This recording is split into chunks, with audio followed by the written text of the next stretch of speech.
It was a few weeks ago that the hay bales started creeping slowly away from the house. Every morning when I woke up, each had moved a few 100 feet from where it was before. I assumed it was pranksters with nothing better to do, so I ignored it. Within a few days, though, the bales began to approach the boundaries of the farm. I was tired of the whole game by then and decided to move them back. It took a tedious hour to bring them all from where they were to over near the house again, and by the time I was done, I was ready to snap the neck of whatever little pissant was deciding to screw with me. The next morning, I found each and every one of my horses messily decapitated. The smell was what woke me up. Each one was slumped over against the side of its stall. There were no signs of the heads.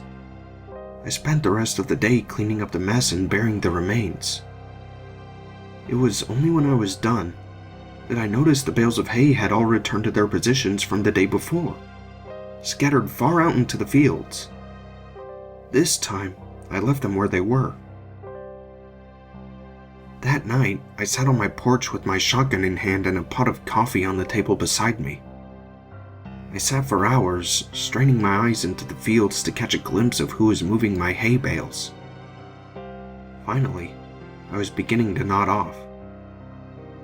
I would have, but just as my eyes began to close, I heard a clamor and a rustling of trees from the nearby woods. I leaned forward, my heart racing with excitement. I was going to catch the bastard. I fumbled with my gun and fidgeted in my seat, waiting anxiously for whoever it was to get close enough to ambush. It was only when the thing got close enough for me to make out its silhouette in the dark that I was frozen still. The thing that crept into my fields from the nearby woods didn't seem to notice me sitting there. It stopped, hunched and deliberate through the field with the posture of a tiptoeing thief. If not for the fact that it must have towered to over 10 feet tall, even in its crouched position, it might have seemed almost frail. The thinness of its arms and legs and the emaciated, caved-in quality of its chest reminded me of a starving animal. Still, this thing was undeniably strong, and I watched it hoist each bale up into its arms with ease, and set it down carefully a while away, taking only a few strides to cover the distance. I watched it work, moving each bale thoughtfully. Every once in a while, it would straighten up to look around at the other bales' positions in the field, before adjusting the one it was working on ever so slightly. Before it left, it looked towards the house. I felt its eyes sweep over me in the dark, but whether it saw me or not, I couldn't tell. Then it turned silently and crept back the way it came, disappearing into the dark of the woods. It took me an hour before I had the courage to move at all. I went inside after a while, but didn't sleep that night. It was only when the sun rose that I dared step off my porch into the fields. The hay bales were where it left them. Strangely, it didn't move them as far as it had in the previous days. They were approaching something invisible in the fields, and as I looked at them, I realized that they seemed to be marking some line. Indeed, as I walked around the house, I saw the distinct circle that they formed with me at the center. At first I thought the bales were just being haphazardly moved away from the house, but now I could see that they were instead being moved towards some boundary. The thing was sending me a message. I slept uneasily that night, and only because I was exhausted. The next morning, the bales hadn't moved at all. They didn't move at all for the rest of that week, in fact.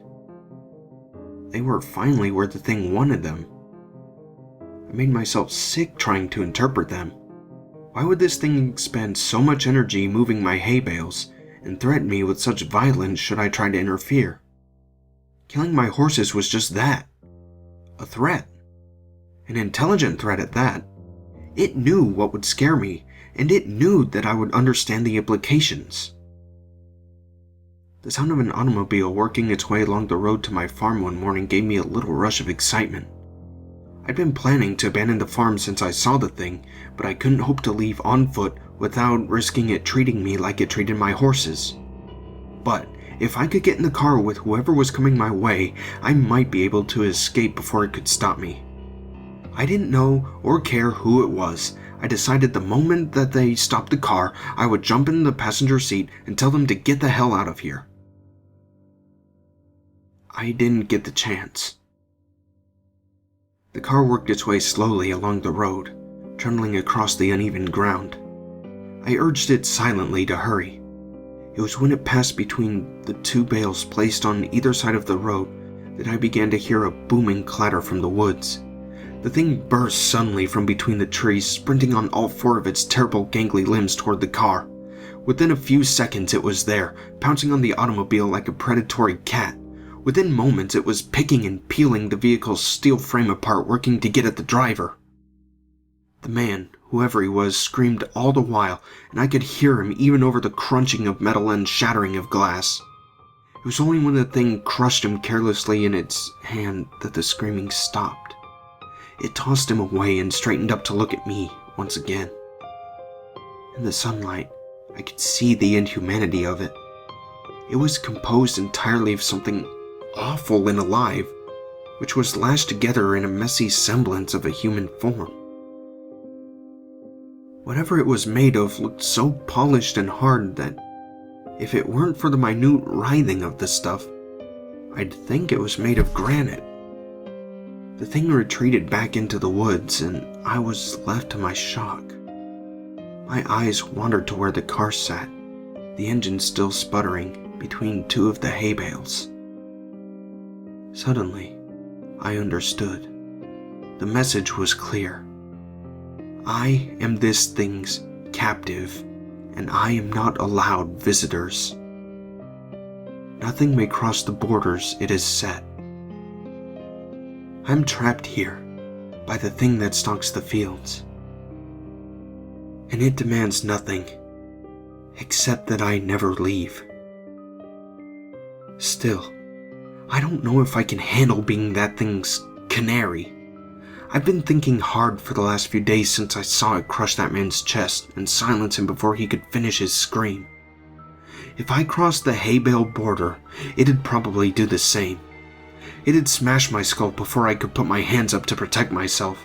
It'd go and find a new pet and probably keep looking until it found someone who could stand, knowing that it was waiting just outside, watching it at all hours with its shiny insect eyes.